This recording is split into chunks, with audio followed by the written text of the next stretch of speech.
Nos capítulos anteriores do livro de Hebreus, temos estudado o autor aos Hebreus apontando, mostrando que a aliança que Cristo fez na cruz é uma aliança melhor, mais profunda e eterna, superior à aliança que Moisés fez entre Deus e o povo no seu tempo. E aí, além disso, mostramos, o autor aos Hebreus nos mostra, né, que Jesus é o perfeito sumo sacerdote, ele é o perfeito Cordeiro de Deus que tira o pecado do mundo, que ele é autor da nossa salvação, e isso foi possível porque o Verbo se fez carne e habitou entre nós, como João fala no seu Evangelho.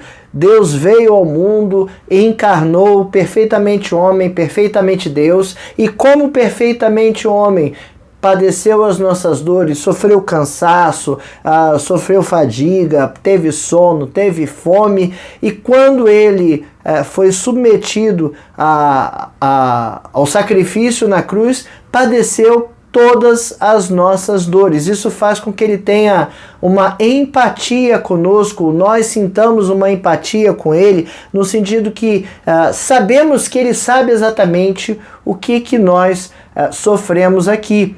E nesse capítulo, o autor dos Hebreus nos convida a pensar sobre a necessidade, a importância que prossigamos na nossa vida cristã.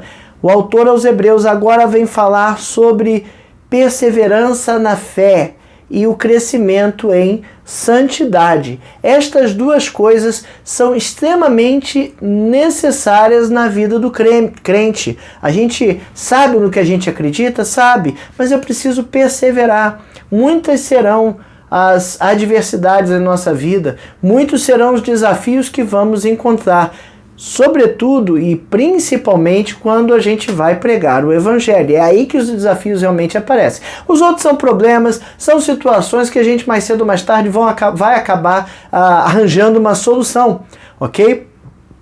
Mas quando a gente parte para pregar o Evangelho, as coisas vão ficando cada vez mais difíceis. E o objetivo agora do autor aos Hebreus é admoestar aqueles irmãos hebreus da necessidade de fortalecer a confiança deles na promessa de salvação em Cristo Jesus. Sabe, a fé, a perseverança na fé, o exercício da fé e o exercício da santidade. E quando eu falo exercício, eu estou falando de algo bem semelhante com aquilo que a gente faz quando está estudando uma matéria como matemática ou português, por exemplo, que tem que fazer exercícios no papel, ou quando você está treinando para uma corrida, por uma atividade física, seja futebol, um esporte, futebol, natação, em que você tem que se exercitar.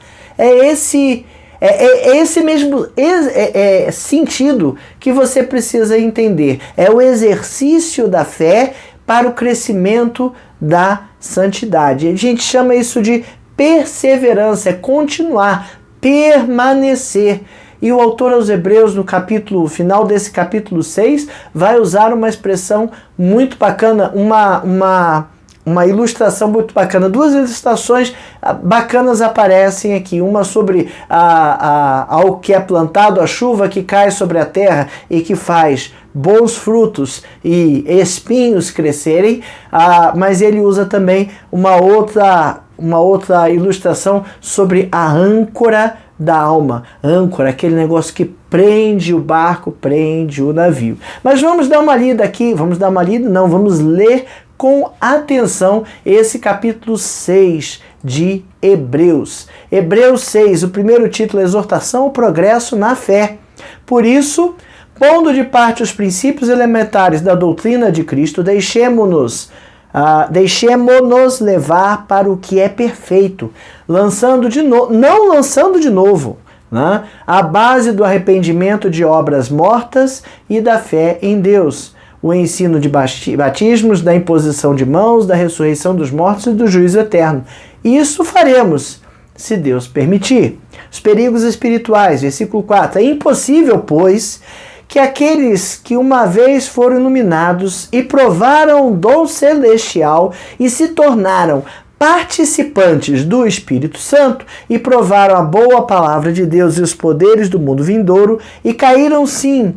É impossível outra vez renová-los para o arrependimento, visto que, de novo, estão crucificando para si mesmos o Filho de Deus e expondo à ignomínia.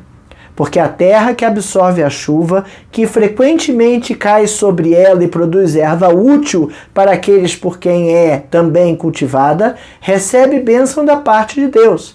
Mas se produz espinhos e abrolhos, é rejeitada e perto está da maldição. O seu fim é ser queimada.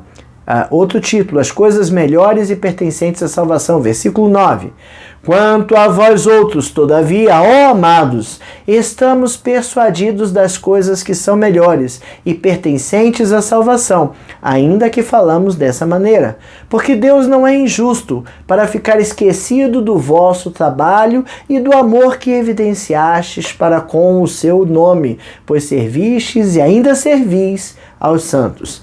Desejamos, porém, continue cada um de vós mostrando, até ao fim, a mesma diligência para a plena certeza da esperança, para que não vos torneis indolentes, mas imitadores daqueles que pela fé e pela longanimidade herdam as promessas. A imutabilidade de Deus. Pois, quando Deus fez a promessa a Abraão, visto que não tinha ninguém superior por quem jurar, jurou por si mesmo, dizendo, certamente te abençoarei e multiplicarei. E assim, depois de esperar com paciência, obteve Abraão a promessa, pois os homens juram pelo que lhes é superior, e o juramento, servindo de garantia para eles, é o fim de toda a contenda. Por isso, Deus, quando quis mostrar mais firmemente aos herdeiros da promessa a imutabilidade do seu propósito,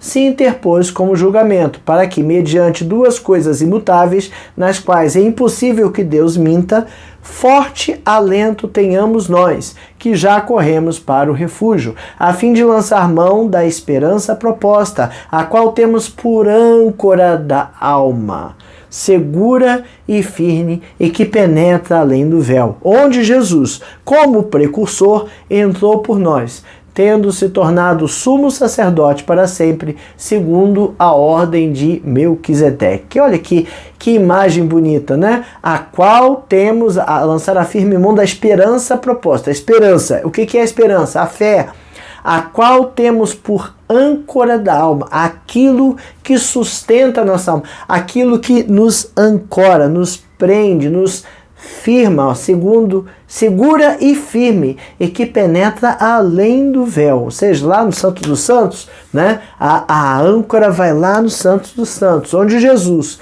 como precursor, aquele que foi à frente, entrou por nós, tornando-se sumo sacerdote para sempre, segundo a ordem de Melquisedeque. Que coisa linda esse capítulo 6 de Hebreus. Bom, essa é a lição número 6 da revista Palavra e Vida, edição 83. A revista Palavra e Vida é editada pela Convenção Batista Fluminense, está disponível no site batistasfluminense.org.br. Eu sempre falo isso nos vídeos. Você pode acessar lá tem um PDF da revista. Você baixa o PDF e pode usar em sua igreja, estudar conosco aqui. Essa revista tem por tema a centralidade de Cristo. Estamos estudando o livro de Hebreus e foi escrita pelo pastor Alonso Colares. Essa lição de número 6 tem por tema a âncora da alma. E o nosso texto mais básico são esses versículos finais que eu reli para você. Hebreus 6, do 17 ao 20. Mas sem mais demoras, vamos ao nosso primeiro tópico. A gente já percebeu que esse capítulo tem várias lições e várias coisas importantes. O primeiro tópico diz assim: a importância do progresso na vida cristã.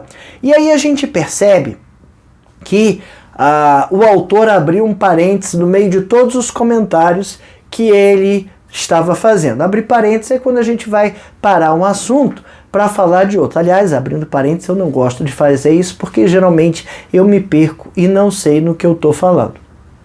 que eu estava falando? Lembrei, né? Ele estava falando sobre a superioridade da obra de Jesus, como Jesus é o nosso sumo sacerdote e todas estas coisas. Aí no finalzinho do capítulo 5, por algum motivo, ele parou, abriu um parênteses e começou a comentar, né, sobre alguns irmãos que estão precisando ainda do leite materno. Lembra daquela ilustração da lição anterior? Queria dar comida de adulto para vocês, mas eu tenho que ficar dando leite materno. Vocês não amadureceram ainda. Precisa amadurecer para passar a entender as coisas que são mais aprofundadas, mais espirituais. Lá no capítulo 4 ainda, o autor aos Hebreus estava falando lá sobre qual certeza nós podemos ter de entrar no descanso de Deus. Lembra aquela ilustração do descanso de Deus? E a garantia de vida eterna por meio de Jesus. E aí ele conclui e passa para o capítulo 5. No capítulo 5, no finalzinho do capítulo 5, ele faz, o nosso autor aqui chamou de uma palavra bonita, interlúdio, né? Interlúdio, abrindo parênteses, é quando a gente está ali no culto e aí alguém vai tocar uma música para dízimos e ofertas ou para a gente orar, vou dar um tempo para orar, e alguém está tocando ali, está fazendo um interlúdio, né? Está tocando uma música entre duas partes. Essa foi a ilustração que o nosso autor, o pastor Alonso, quis fazer aqui. E realmente, do final do capítulo anterior para o início desse capítulo, antes dele falar por que nós podemos ter total certeza e total garantia de que Jesus é suficiente para entrarmos no descanso, ele vem e faz então essa admoestação, essa chamada de atenção, né? Eu queria falar de coisas mais complicadas, mais complexas, mais aprofundadas para vocês. Mas eu ainda tenho que ficar dando leite materno, né? Leite, tem que dar coisas rudimentares da fé. O pastor comenta aqui que o autor da carta lamenta, né? Olha, é lamentável que eu tenha que falar para vocês ainda coisas óbvias, coisas que vocês já são convertidos, então já sabe, a salvação é pela graça. Enfim, teve um tempo que a igreja se perdeu, né? E alguém teve que ir lá ler a Bíblia para ler que a salvação é pela graça, não é isso? E o autor aos Hebreus está aqui se lamentando. Gente, por favor, eu vou ter que falar de rudimentos da fé cristã. Ele chamou de alimento infantil, né? de alimento líquido, para depois dizer, olha, eu não estou conseguindo progredir para um alimento mais sólido, um alimento de adulto, ok? Então, a partir do início do verso 6, ele está concluindo isso. E eu acho interessante, muito interessante, quando a gente lembra do português, porque ele começa esse capítulo com uma expressão chamada assim, por isso, então é quando eu estou concluindo alguma coisa. E o que ele está concluindo? Olha, eu queria dar leite mais aprofundado, mas eu não posso, então vocês precisam amadurecer. E aí ele vem falando, por isso, pondo de parte os princípios elementares da doutrina de Cristo, né? Poxa, olha só, não é que deixa de lado esquecer. Não é pondo de parte assim, olha, eu não quero ficar escrevendo sobre o que vocês já sabem, sobre as doutrinas elementares. Vocês precisam crescer na fé, progredir na fé em Jesus, progredir no conhecimento de Deus por meio da fé. Olha, vocês precisam avançar. Irmãos, se converter e ir à igreja não faz ninguém avançar na fé. É bom ir à igreja, é muito legal, mas olha só, não é domingo só que a gente lê a Bíblia, não é domingo só que a gente ora. A gente não vai à igreja encontrar com Deus. Deus é onipresente, Ele está em todos os lugares ao mesmo tempo. Eu preciso ter em mente que eu vivo com Deus aqui. Deus está aqui. está, queira eu ou não, dê eu atenção a Ele ou não, Ele é infinito na sua presença, Ele é onipresente, Ele está em todos os lugares. Então, queira você ou não, Deus está aí com você, Deus está aqui comigo, ao tempo todo, a vida toda. E a gente precisa se relacionar com Ele. E quando eu não faço essas coisas, quando eu não exercito a minha fé, eu não avanço, eu não progrido na minha santidade, na minha maturidade espiritual, na minha maturidade cristã, ok? E é isso que o autor aos Hebreus está deixando. Olha só, os rudimentos da fé você já tem, guarda aí direitinho. Eu não vou ficar explicando isso de novo, ok? E aí ele ainda vai explicitar. Olha o que ele fala nos versículos seguintes. Ele vai falar: pondo de parte os princípios elementares da doutrina de Cristo, deixemos levar para o que é perfeito, não lançando de novo a base do arrependimento de obras mortas, né? Obras mortas não salva nada. Da fé em Deus. Fé em Deus. Salvação é pela fé em Deus. Ensino de batismos e da imposição de mãos, da ressurreição dos mortos e do juízo eterno. Isso aqui são as coisas mais elementares daquele que acredita em Deus. Ok? Então eu não preciso te explicar isso de novo, né? Arrependimento dos pecados e a fé no sacrifício de Cristo. Batismo e imposição de mãos, na ressurreição dos mortos. Ele chama aqui doutrinas fundamentais da vivência cristã. Uma pessoa precisa aprender a arrepender dos seus pecados. Quando ele fala, então, arrependimento e fé, é necessário se arrepender dos pecados para que obtenhamos, para que aceitemos Cristo como nosso único, suficiente Salvador. Arrependem dos seus pecados e crer em Jesus. Batismo, o que é o batismo? Batismo é um comprometimento. Os compromissos não estão muito em voga hoje, né? As pessoas às vezes não têm muito compromisso com as coisas que falam. Aliás, a gente acabou de passar de novo por um período eleitoral e infelizmente é muito comum em nosso país candidatos prometerem muitas coisas e não fazerem nada, ou não cumprirem o que prometeu, ou simplesmente se esquecerem, ok? Mas a gente não pode ser assim não, seja o vosso falar, sim, sim, não, não. E quando a gente se batiza, a gente está se comprometendo, é um compromisso com aquela comunidade de fé, com a igreja local, com a igreja de Cristo, tá? Eu posso me mudar de cidade, eu posso me mudar de bairro, mudar de igreja, não porque eu não gostei muito, não, é aquela comunidade de fé que você escolheu para viver, viva nela, né? Mas se você está mudando de cidade, você vai mudar, mas comprometa, se você se batizou, se comprometeu com a igreja de Cristo, esteja lá, né? E a comunidade, por meio de batismo, ministério da igreja, quer na ressurreição e na vida eterna. É básico, né? Se eu não creio na ressurreição e na vida eterna, o que eu estou fazendo aqui? Se eu acho que Jesus não vai voltar, o que eu estou fazendo aqui, né? Hebreus 6, do 4 ao 6, na versão que o autor coloca aqui, aqueles que foram iluminados, ele fala impossível. É impossível que aqueles que foram iluminados provaram o dom celestial e se tornaram participantes do Espírito Santo, provaram a boa palavra de Deus, os poderes do mundo vindouro e caíram. Sim, é impossível outra vez renová-los para arrependimento. Não dá para arrepender o tempo todo do mesmo pecado, visto que, de novo, estão crucificando para si mesmos o Filho de Deus, expondo a zombaria.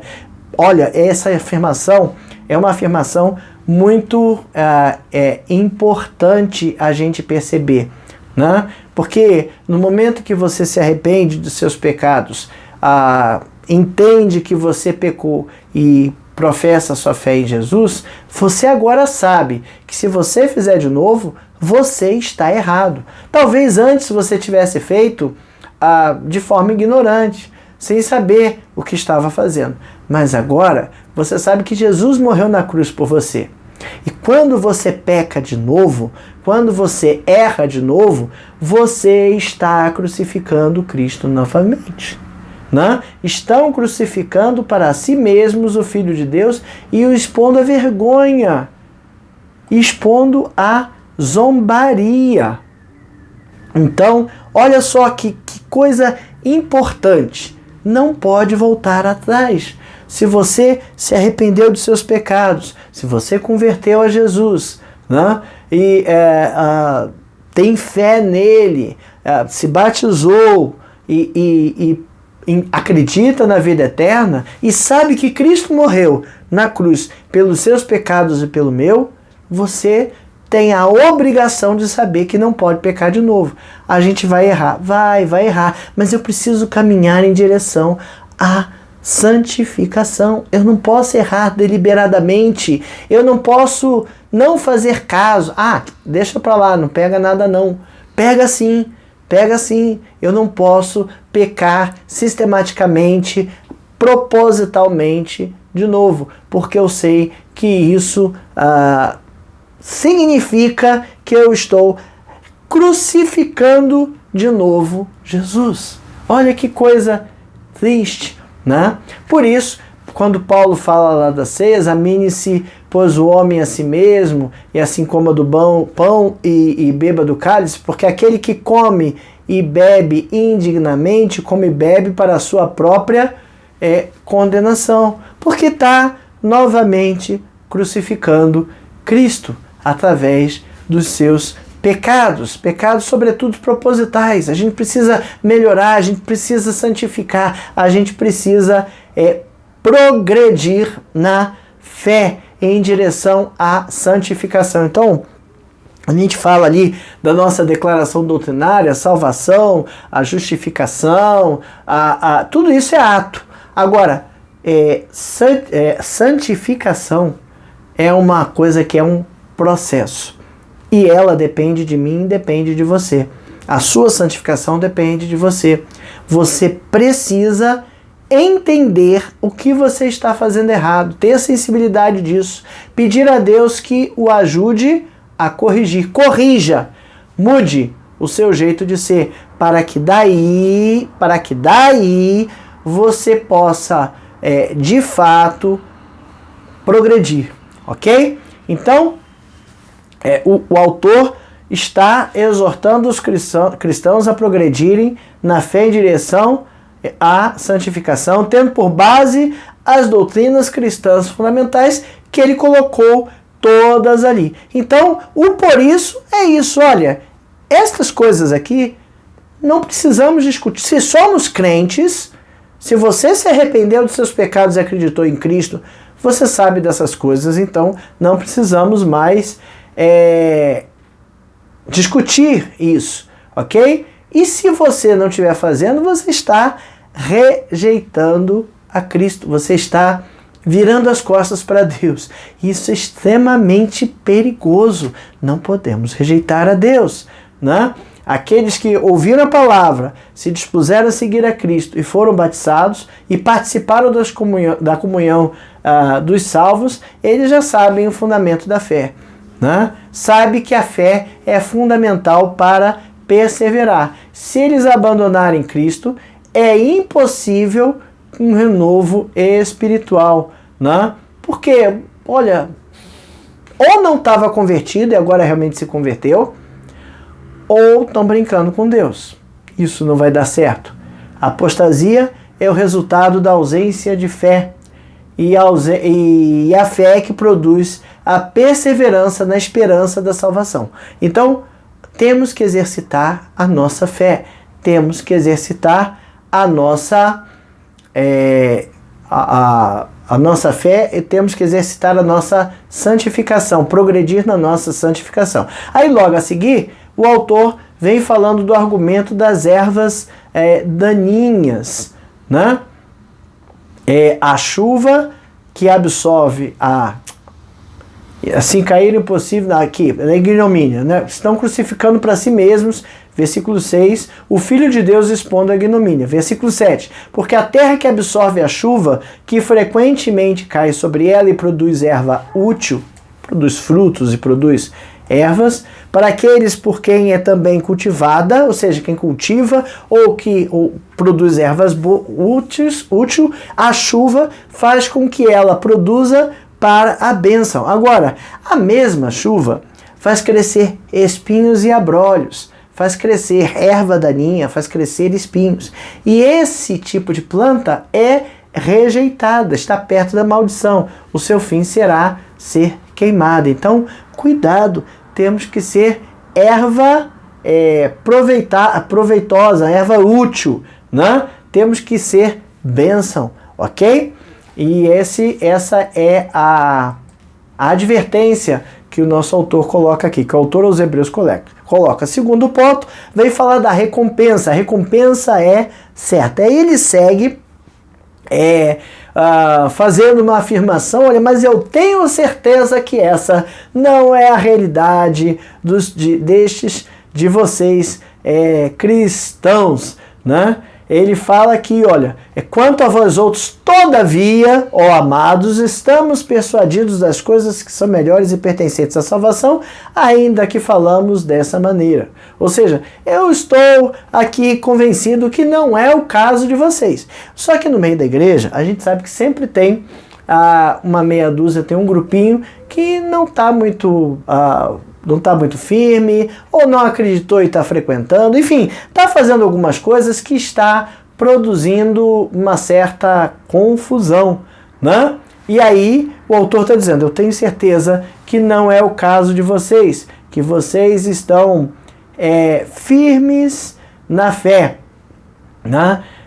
Vocês não estão inseridos nesse grupo, né? Daqueles que não possuíam a fé que produz perseverança necessária para a salvação. Eu sei que vocês estão tentando caminhar em direção à santidade, eu sei que vocês estão tentando exercitar a sua fé na perseverança, ok?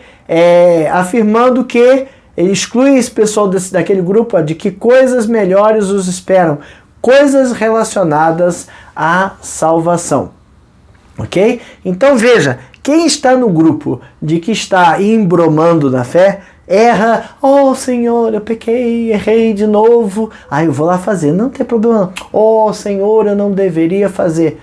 Esse grupo, né, tá errado. Esse grupo vai ao caminho da perdição, perdão, né? Agora, os que não fazem isso, né, são o grupo que está perseverando na fé. Com efeito, essa passagem nos ensina lições importantíssimas a respeito da salvação. Cristãos enfrentam muitas dificuldades. Bom, todos nós enfrentamos dificuldades em nossas vidas, os crentes e os não crentes.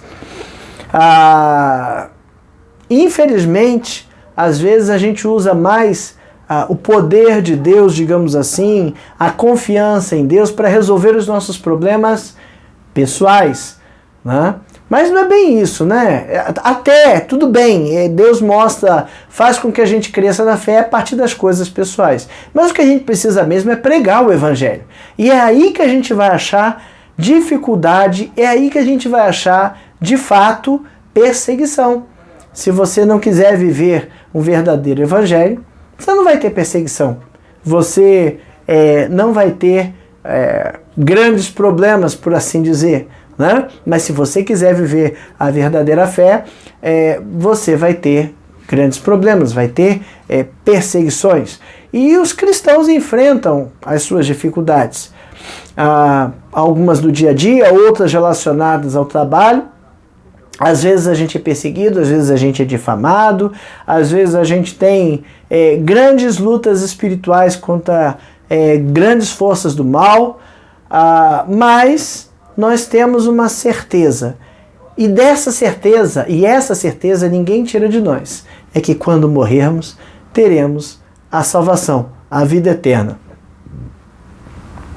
Isso ninguém pode tirar de nós. Porque isso foi produzido pela fé, pela nossa perseverança. Esse argumento é o argumento mais contundente do autor. A fé que está presente em nosso coração, essa fé é a fé que produz a convicção nas promessas do Senhor. É essa fé de que temos a vida eterna, é essa fé que somos dele, essa fé que a nossa luta não é nossa, é dele, que os nossos problemas não são nossos, são dele, e ele vai resolver. E se não resolver, né, como Daniel, como Sadraque, Mesaque e Abednego, né, como Daniel na fornalha quente lá, né, olha, se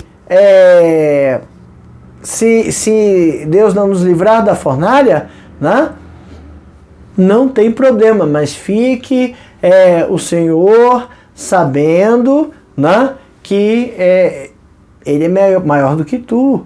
Então lá, olha, essa confiança, essa fé que a gente precisa ter. Né? A fé está presente em nossos corações, é a que produz a convicção nas promessas de Deus, e ela vai nos fazer crescer, mas nós temos que perseverar nessas coisas.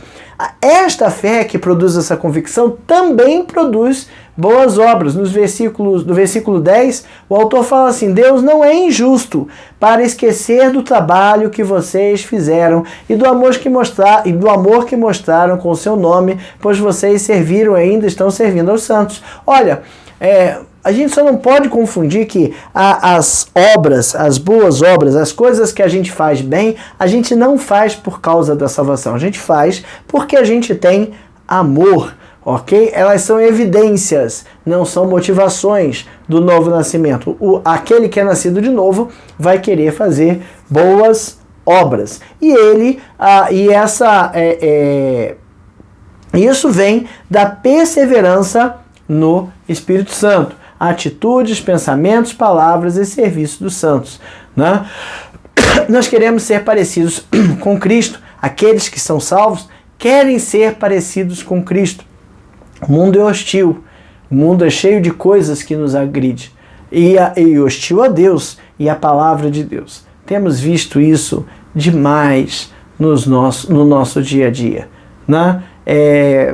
Olha, como tem sido evidente a hostilidade do mundo contra a palavra de Deus. Mas não podemos abrir mão da nossa fé e deixar de perseverar por isso. E muito cuidado, porque no meio de todas estas coisas, a gente vai sendo empurrado, vai sendo pressionado a aceitar coisas erradas. Não podemos aceitar coisas erradas, ok? É evidência e testemunho de pertencimento do reino. Eu sou cidadão do reino.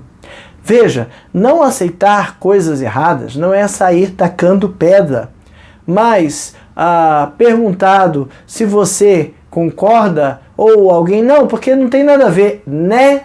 Tem a ver, desculpa, tem a ver. Olha, você pode fazer o que você quiser da sua vida, mas eu não acredito assim. A Bíblia diz dessa forma e eu acredito na Bíblia. Ponto. Ok? É a minha crença e eu preciso estar firme na minha crença. São vários aspectos pelos quais nós temos sido desafiados no nosso dia a dia a perseverar na fé. E precisamos estar atentos a isso. Hebreus 6, 11 e 12, né? O autor deseja que os cristãos permaneçam mostrando até o fim o mesmo empenho para a plena certeza da esperança, para que não se tornem preguiçosos, mas imitadores daqueles que pela fé e pela paciência herdam as promessas de Deus. Quem nós temos imitado? Olha só, essa palavra é uma palavra forte, imitar, né? Nós, seres humanos, temos a capacidade, ou melhor, temos a falta de capacidade de perceber que nós imitamos os outros. Você já percebeu como você imita as pessoas que estão ao seu redor? Se você acha que não, mude-se para uma cidade cujo o sotaque seja completamente diferente. Você vai perceber rapidamente, em menos de um mês, o seu sotaque já está alterado. Você já está falando diferente. Eu tive duas experiências bem bem marcantes de mudança de sotaque por conta de convivência. A primeira, quando eu fui morar em Campo Grande, lá o sotaque é bem específico, né? Tem um R bem assim arredondado, é um porquê, senhor, porta. E assim, em pouco tempo, tudo bem, eu sou carioca, mas eu não falava mais porquê, eu já falava porquê, né? A gente solta, vai mudando o nosso sotaque. Não deu alguns meses, 6 meses que eu estava lá em Campo Grande, eu tive que voltar ao Rio e eu ouvi algumas pessoas, alguns colegas, alguns amigos, irmãos da igreja: você tá falando estranho, hein? Que coisa estranha que você está fazendo, porque a convivência faz isso. A outra foi no Sul, Porto Alegre, né? Rio Grande do Sul. O gaúcho tem um jeito de falar completamente diferente, tem um vocabulário diferente, né? Então eu já misturo o vocabulário de Campo Grande com o vocabulário do Sul e mais meia dúzia de vocabulário, e às vezes a gente solta algumas palavras que o ambiente onde eu estou não sabe. Por quê? Porque isso é imitação. A gente faz isso naturalmente. Quer ver um outro exemplo de imitação? Moda. O que é a moda? É imitar o que alguém está fazendo. Nós temos esse costume de buscar andar na moda. É simples. Eu não gosto de moda. Gosta sim. Nem que seja moda aquela que vem mudando a cada 10 anos, aquela moda da década, sabe? Aqueles costumes da década. E às vezes é falta de opção. Às vezes eu vou procurar uma calça, uma camisa. Não, só tem camisa slim. Eu não gosto, mas não tem. Só tem essa, só tem calça slim. Eu não uso calça slim. Então vai procurar em algum lugar. Mas é difícil achar um lugar que não tenha calça slim, porque é a moda. Então você acaba tendo que usar, porque não tem outro jeito, né? Você não tem opção. Então, veja, isso é imitação. Isso é imitação. E a gente precisa ter a consciência de quem a gente deve imitar propositalmente. A gente tem que ter consciência, porque a gente deve imitar aqueles que nos precederam, aqueles que tinham a fé em Deus, aquela que a gente precisa ter como base, como um exemplo visível. A fé de Paulo, a fé dos apóstolos, ok, mas no nosso tempo a gente tem evangelistas, pastores, pregadores do evangelho e até às vezes alguém em nossa igreja, né? Um irmão mais idoso, um ancião, um diácono, um pastor, que a gente, olha, eu gostaria de ter a minha fé desse jeito. Todos nós somos falhos, de fato, mas a gente precisa imitar.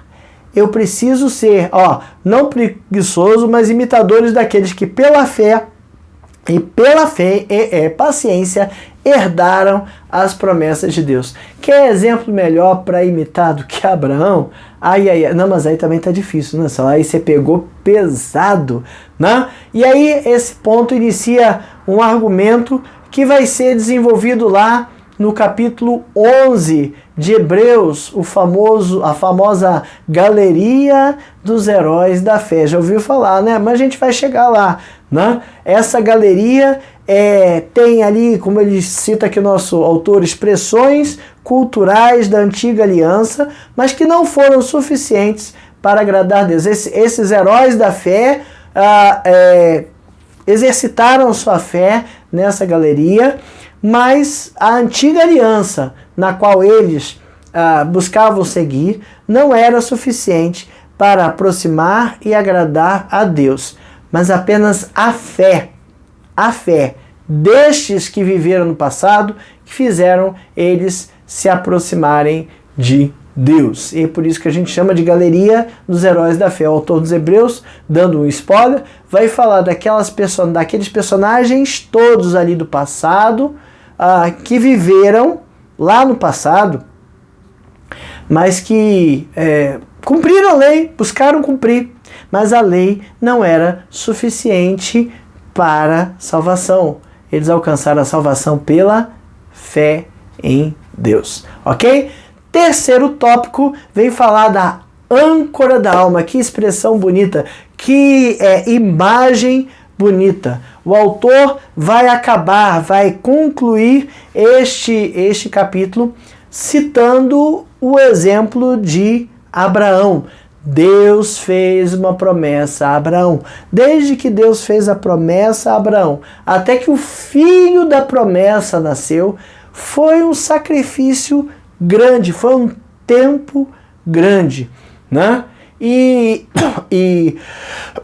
Perdão. E Abraão creu, e Abraão esperou, e Abraão perseverou. E aí a expressão aqui usada é penhor de uma promessa. O que é penhor? Eu acho que você já deve ter visto uns filmes ali. Tem um seriado que fala de uma casa de penhores. Já ouviu falar? É bem famoso, tem uns canais aí da antiga TV a cabo, agora são canais digitais. Mas enfim, uma casa de penhor é uma casa que, olha, eu preciso de um dinheiro, então eu tenho ali um relógio que vale, sei lá, digamos que seja um relógio precioso, vale 5 mil reais. Aí eu pego e coloco esse relógio lá, e a casa de penhores vai aceitar esse relógio e vai me emprestar um dinheiro, digamos, vai me emprestar 3 mil reais, e o relógio fica lá. Então, esse relógio vai ficar penhorado e eu preciso de 2 meses para pagar, vai me cobrar, dos 3 mil reais vai cobrar mais 500, sei lá, um juros qualquer lá, e em 2 meses eu tenho que ir lá e dar 3.500 reais, senão aquele relógio que vale 5 mil será vendido. Ou seja, para penhorar a minha dívida, ele vai me emprestar dinheiro. Uma casa de penhores é uma casa que empresta dinheiro, ok? Presta dinheiro mediante algo a ser penhorado, ou seja, algo para garantir o seu dinheiro, a dívida que você vai pagar. E esse algo é algo que vale mais do que o que você está pegando emprestado. Então, o penhor de uma promessa, segundo os valores desse mundo, tem que ser maior do que a dívida. Talvez você já tenha sido convidado por alguém para ser fiador de alguém num aluguel de imóvel. Já aconteceu com você? O que é o fiador? O fiador é aquele que vai pagar o aluguel caso você não pague. Não, vou chamar o fulano para ser meu fiador, porque estão pedindo aqui um papel aqui do contrato, está pedindo fiador. Não sei o que é isso não, mas eu vou chamar o fulano. O fulano tem que ter um imóvel. Por quê? O fiador é aquele que vai garantir o pagamento do imóvel se eu não pagar. Ok? Meu fiador. E por que ele precisa ter um imóvel? Porque este imóvel vai estar na mão daquele que está afiançando para mim. Ele vai poder lançar mão, me processar o fiador para pegar este imóvel para pagar a dívida. Ok? Então, o penhor de uma dívida, a fiança de uma dívida é algo maior do que aquilo que se pode da dívida. Por isso que fala que quando Deus jurou, quando se jura por algo que é maior. Mas quando Deus jurou, ele jurou por si mesmo, porque não existia nada maior que Deus. Aí ele faz a referência à promessa, a fiança, né, a jura de Deus para Abraão. Versículo 13, pois quando Deus fez a promessa a Abraão, visto que não tinha ninguém superior por quem jurar, jurou por si mesmo. Então não tem nada mais caro, mais valioso do que o próprio Deus. Ele jurou por si mesmo, dizendo, certamente te abençoarei e te multiplicarei. E assim, depois de esperar com paciência, obteve Abraão a promessa. Lá em Gênesis 22, do 15 ao 18, logo depois que Abraão, cumprindo o mandato de Deus, foi ao sacrifício de Isaac, mas Deus impediu que ele fizesse. Então, do céu bradou pela segunda vez o anjo do Senhor a Abraão e disse, jurei por mim mesmo, não tem nada maior, diz o Senhor, porquanto fizeste isto e não me negaste o teu único filho, que deveras te abençoarei e certamente multiplicarei a tua descendência como as estrelas do céu e como a areia na praia do mar. A tua descendência possuirá as cidades dos teus inimigos, nelas serão benditas todas as nações da terra, porquanto obedecestes a minha voz. Jurei por mim mesmo, não tinha nada maior. E o autor aos Hebreus está lembrando dessa passagem, né? Porque ele não tinha nada para jurar acima. Pois os homens juram pelo que lhes é superior, e o juramento, servindo de garantia para eles, é o fim de toda a contenda. Então toma aqui esse relógio de R$5.000, me empresta 3.500, daqui a 2 meses eu pago, e se eu não pagar, você tem o direito de vender esse relógio e pegar os R$5.000, ok? E aí acaba a contenda. Por isso Deus, quando quis mostrar mais firmemente aos herdeiros da promessa a imutabilidade de seu propósito, se interpôs como juramento, jurou por si mesmo, para que mediante 2 coisas imutáveis, né, nas quais é impossível que Deus minta, forte alento tenhamos nós, que já corremos para o refúgio a fim de lançar mão da esperança proposta, ok? Depois de esperar com paciência, Hebreus 6,15, Abraão obteve a promessa. E paciência e esperar é justamente o que ele vem falando de perseverar na fé. A fé produz a convicção e a convicção nos faz perseverar. Ela alenta o nosso coração neste mundo e nos faz tornar posse das promessas de Deus, vislumbrando a vitória final, que não é o meu problema resolvido. A vitória final é a vida eterna. Essa é a vitória final. Aqui nesse mundo eu tenho muitos problemas para resolver, mas o problema que eu tenho que resolver é pregar o evangelho. Essa é a minha missão. Isso eu não posso tirar do meu radar, do meu foco, ok? Meu foco é este, ok? E aí eu preciso enxergar que este mundo está caído num caos. E aí este caos é como se fosse um mar turbulento, né? Aquela tempestade chegando, ondas grandes quebrando na praia e um barquinho ali no cais ou ancorado no meio, na Bahia ali, na região de Ancoradouro, parado ali, e para ele não ser jogado demais, ele joga a âncora. A âncora o prende a um determinado ponto ali na Bahia. Geralmente a âncora vai até o chão, é um peso que segura o navio e não deixa arrastar. Se ele tiver com uma âncora só, às vezes bota mais, né? Mas uma âncora só, geralmente, é aquela que prende o navio e ele vai, se ele rodar, ele vai rodar em volta da âncora, ok? No meio de grandes tempestades, duras tempestades, a gente precisa de uma âncora no barco dessa vida. E a nossa âncora é a firme convicção de que teremos a vida eterna. Olha como o autor aos Hebreus coloca, né?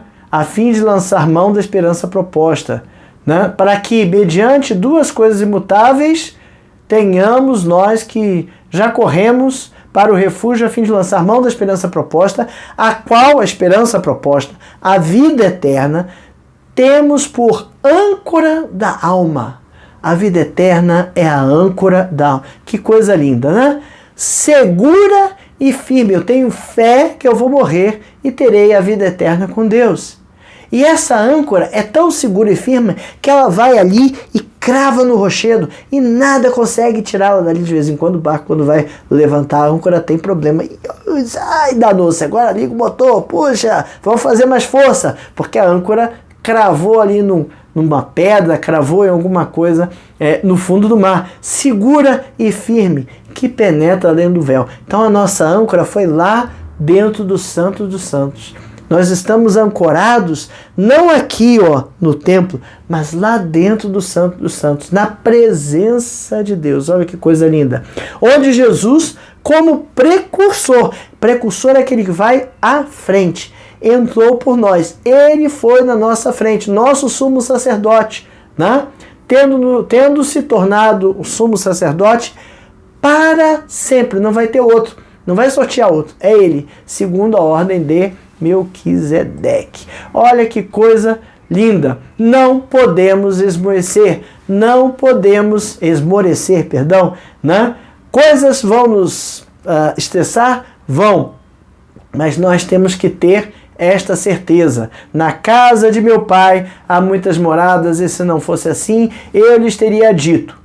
pois vou preparar um lugar para vocês, e quando eu for e preparar um lugar, voltarei e os receberei para mim mesmo, para que onde eu estou, vocês estejam também. Tem lugar para mim e para você junto de Deus. A nossa âncora da alma é a nossa fé e a gente precisa lembrar disso. Para pensar e agir, você tem procurado diligentemente, assim com detalhe, crescer na fé e no conhecimento de Deus na sua vida diária? Ou será que você está vivendo esquecendo que eu preciso viver na fé, que eu preciso viver no conhecimento de Deus, que eu preciso me relacionar com Deus? Você já foi tentado a abandonar a fé? Eu não, mas pode ser que de vez em quando, mas por que isso tudo, né? O que você fez para permanecer firme? Não tenho essa experiência, graças a Deus, mas permaneça-se firme.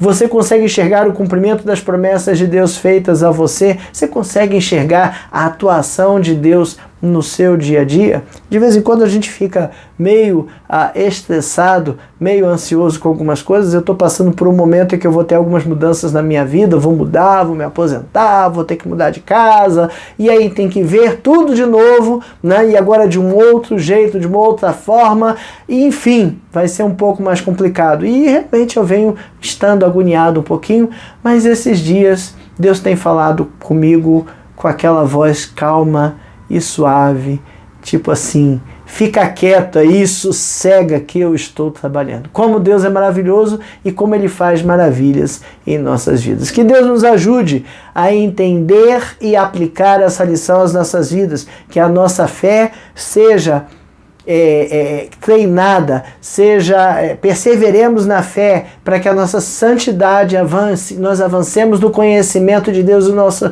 relacionamento com Ele, que a nossa fé seja a âncora da nossa alma, lançada lá no Santo dos Santos, onde Cristo, nosso precursor, entrou na frente, entrou primeiro e se tornou nosso sumo sacerdote e nos deu acesso direto ao Pai. Amém?